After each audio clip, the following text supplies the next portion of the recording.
ఈ కుర్రోడిని చూస్తే ఎంత అమాయకంగా కనబడుతున్నాడు పాపం.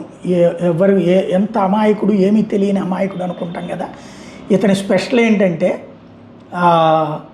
వాస్తవంగా తీవ్రవాదాన్ని పెంచి పోషించడం.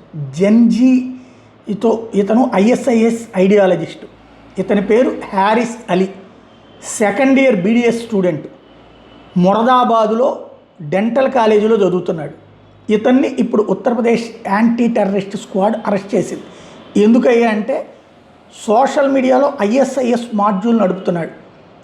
అనేక మందితో ఎవరైతే కాస్త దేశం మీద వ్యతిరేక భావజాలంతో ఉంటారో, హిందుత్వ వ్యతిరేక భావజాలంతో ఉంటారో, ముస్లిం అప్పీజ్మెంట్ పాలిటిక్స్కి పడిపోయి కామెంట్స్ చేస్తుంటారో అట్లాంటి వాళ్ళతో స్నేహం మెయింటైన్ చేస్తూ వాళ్ళని తీవ్రవాదం వైపుకి ఆకర్షిస్తున్నటువంటి వ్యక్తి అన్నటువంటి విషయం తేలింది. విద్యావంతుడైనటువంటి కుర్రోడు ఈ విధమైన చర్యలకి పాల్పడుతున్నాడు.